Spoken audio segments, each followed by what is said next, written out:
తోడు కదా అంత ఏరియాలో 6-7 కోట్లతోటి ఆ పెద్ద పెద్ద మనుషులు పోయేటువంటి పైపులు వేసి ఆ నీళ్ళన్నీ ఆ కాలనీలో రాకుండా చేయలేదా? అదంతా జరగలేదా?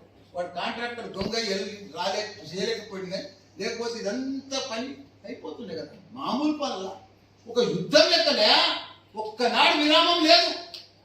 ఒక కార్పొరేటర్ కానీ, ఒక కౌన్సిలర్ కానీ, ఒక సర్పంచ్ కానీ రోజు పని పని పని పని. ఎన్ని ఇనాగ్రేషన్, ఎన్ని పనులు, ఎంత వీళ్ళేదో మాట్లాడుతున్నారు. అప్పుడే ప్రభుత్వం వచ్చింది. ప్రభుత్వం వచ్చినప్పుడు ఎట్లా చేయాలి?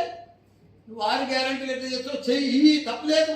మేము కూడా సహకరిస్తాం గవర్నమెంట్కు, మేము కూడా పార్ట్ ఆఫ్ గవర్నమెంటే కదా. కానీ ఇంత దౌర్జన్యమేందా? వాంది కొలగొడతాం, నీ అంతు చూస్తాం, నీ పని చూస్తాం. ఇదే పురి నేను ఏడకుంటే ఇట్లా వాళ్ళు గెలిచిన లెక్క తిరుగుతుంటా, ఓడిపోయినారు.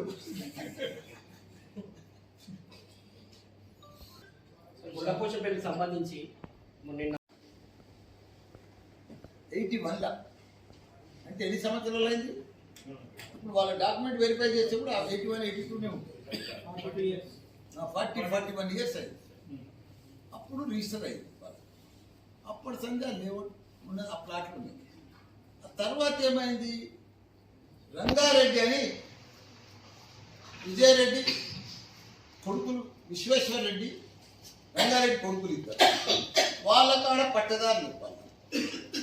అప్పుడు సీలింగ్ ఉండే, పట్టదారులు ఉండే, వాళ్ళకే ఉండే 650 ఎకరాలు ఉండేవారు రంగారెడ్డి కొడుకులకు. విశ్వేశ్వర రెడ్డి వాళ్ళ టైంకి వచ్చేది. అది పోను వాళ్ళకు దుష్యంత్ రెడ్డి అని ఒక అడ్వకేట్, ఆయనకు కూడా భూమి ఉండేది, సేమ్ సర్వే నంబర్. అంటే వీళ్ళ ప్లాట్లు ఉన్నాయి. మీరు ఎవరైనా రేపు వస్తే నేను ప్రెస్ మీట్ పెట్టి చూపిస్తాను.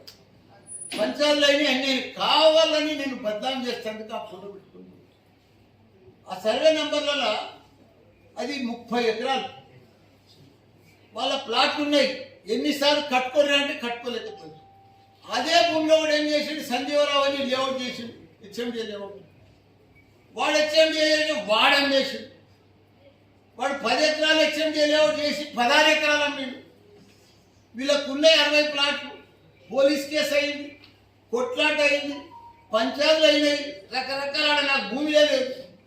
ఆ తర్వాత రంగారెడ్డి కొడుకుతానా నేను 2 ఎకరాలు కొన్నా. నా పేరు మీద కూడా లేదు, మా కోడలి పేరు మీద ఉంది. ప్రీతి అని ఇక్కడ తిరుగుతాను, ఆమె పేరు మీద 2 ఎకరాలు. వాళ్ళకు ప్లాట్లు ఉన్నాయి, చూసుకోవచ్చు. ఆ 2 ఎకరాలు నాది, నేను కొటేషన్ అయింది, నా తన పాస్బుక్ ఉంది, అన్నీ ఉన్నాయి. ఇక దాన్ని కబ్జా అంటే నేను పోయి 10 ఏళ్ళ ఇలా కొత్త కబ్జా పెట్టింది లేదు, దాన్ని పని చేసింది. ఇక వాళ్ళు కావాల్సుకొని అక్కడ ప్రజావాణి నేను కూడా చూసిన ఫోటో, నా ఫోటో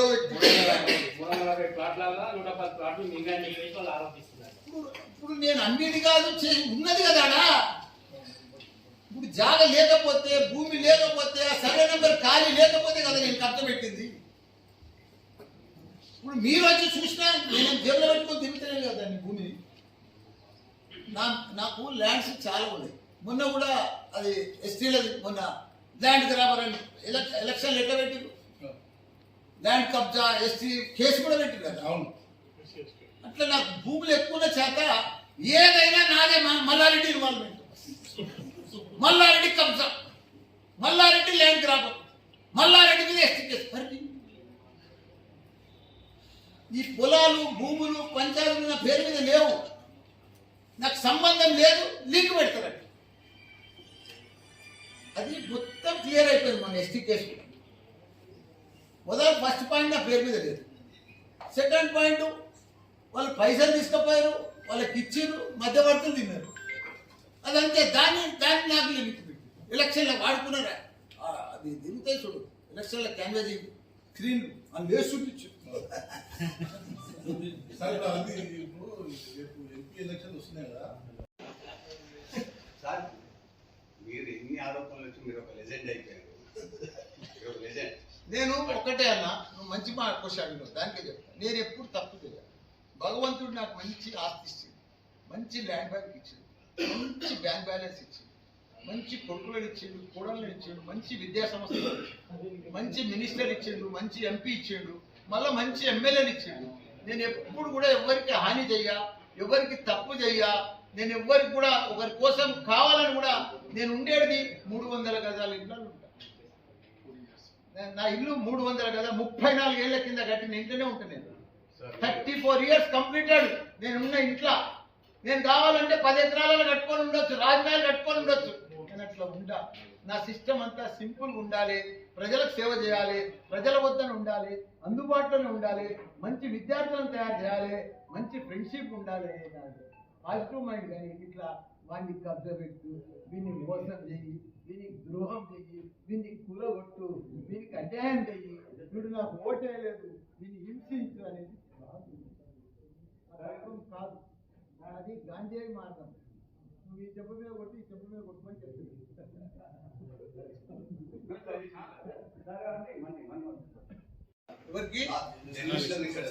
తప్పకుండా చెప్తానే ఉన్నా. మీరు సరిగా చూసుకోకపోతే నేనేం చేయాలి? జర్నలిస్ట్ అంటే ఒక నంబర్, అది దానికి అంతే లేదు. అసలు నేనే పరిశాన్ అవుతున్నా. ఒక నిమిషం ఆగనా, నాకు అర్థమైందన్న. సీనియర్ జర్నలిస్ట్ అలా ఉన్నారు, జూనియర్ అలా ఉన్నారు, యూట్యూబ్ జర్నలిస్ట్ అలా ఉన్నారు, పత్రికా జర్నలిస్ట్ అలా ఉన్నారు, మన ఎలక్ట్రానిక్ మీడియా జర్నలిస్ట్ అలా ఉన్నారు. అది మీరు పర్ఫెక్ట్ గా ఒక లిస్టు తయారు చేసుకొని first list, second list, third list, first base, second base, third base అంటే పర్ఫెక్ట్ అందరికి వస్తాయి ఫలాలు. దీని ఒక మ్యాండేటరీగా ఉంటుంది సార్. మ్యాండేటరీ తీసుకొని ఆ లిస్ట్ అవుట్ చేసుకోవాలి. నేను ఎట్లా చేస్తానే? నేను ఒకసారి ఆ పరంగా ఇస్తే మీరు ఓకే చేయించండి. మ్యాండేటరీ ఉంటుంది. మ్యాండేటరీ ప్రకారమే ప్రామాణికంగా తీసుకొని అది ఇప్పుడు మీ దాంట్లోనే మాకంటే ఎక్కువ రాజకీయాలు మీ దాంట్లో ఎందుకంటే మీ దాంట్లో కూడా కొత్త కొత్త మేము సపరేటు మాది ఇది అని మాకే అర్థమవుతలేదు సార్. ఇవన్నీ సెకండ్ సార్. ఇక మేము ప్రజలను చూస్తున్నామా సార్? మంది లేదని సార్. పోయిన క్యాంప్ ఆఫీస్ గురించి కూడా మీరు ఎంపీ అయిన గురించి ప్రొఫెషనల్ పెన్షన్ చాలా మంది ఉన్నారు. ఈ ఏరియా నుంచి కూడా రాసిన వాళ్ళు ఈ రోజు వరకు కూడా మేడ్చల్లో ఎవరికి ఏ జర్నలిస్ట్ కూడా మీరు ఇళ్ల స్థానం అనేది గత ప్రభుత్వంలో మిగతా నియోజకవర్గాల్లో ఆ ఎమ్మెల్యేలు ఇనిషియేట్ తీసుకొని వాళ్ళు ఇప్పించారు. కానీ ఇప్పటివరకు మీరు చేయలేదు. కనీసం ఈసారి మీరు చేస్తారా లేదా? ఇక్కడ ఎట్లయిందంటా ఒక్కో తాన 100 మంది అయ్యారు మున్సిపాలిటీ. మా జవహర్ నగర్ లో కూడా 150-200 మంది. యాడికి పోయినా నాకు అర్థమైతే లేదు. నీకు ఉన్న వాస్తవం చెప్తున్నాను. నాకు కుట్ర రాజకీయాలు తెలియదు. నేను కడుపులో కత్తులు పెట్టుకొని తిరిగా ప్రేమ మనిషిని. నాకు కుల్ల ఉంటే నేను అన్ని కుల్ల చెప్తాను. నేను ఒక ఎగ్జాంపుల్ చెప్తాను, నాకు బాధ కలిగింది. నేను కొందరికి 32 మందికి నేను మేడ్చల్ ఇప్పిస్తే కూల్చేసారు. కలెక్టర్ చెప్పి వేరే మీ దాంట్లోనే ఉందనా కలెక్టర్ దగ్గర కూర్చోబెట్టి నేను కట్టేసా చెక్ పోస్ట్ కాడున్నా అని బతిలాడే కలెక్టర్ నేను. వాళ్ళు పుస్తకాడు బంగారం తిరిగి పెట్టి కట్టుకున్నాడు. మీ వాళ్ళే కొందరు కంప్లైంట్ చేసిరన్నా చేసినా నాకు తెలుసు. 100% తెలుసు. అలా కొందరికి ఏం చేసినా కొందరికి ఇప్పుడు అలా వేరే దాన్ని ఇప్పించిన ప్లాట్ ఇలా ఒక ప్రభాకర్, సుధీర్ రెడ్డి, మన హరివర్ధన్ రెడ్డి, మన వజ్రేష్ యాదవ్ వీళ్ళంతా వచ్చారు కదా. వీళ్ళంతా వచ్చిరా లేదా? మరి ఎదుర్కొన్నామా లేదా? ఓడగొట్టినమా లేదా? చివరిగా ఒకటి, మీరు గెలిచినప్పుడే కాంగ్రెస్ లో కూడా కలవడానికి వెళ్ళారనే వార్తలు వచ్చినాయి స్టార్టింగ్ లో. అది ఎంతవరకు నిజం సార్?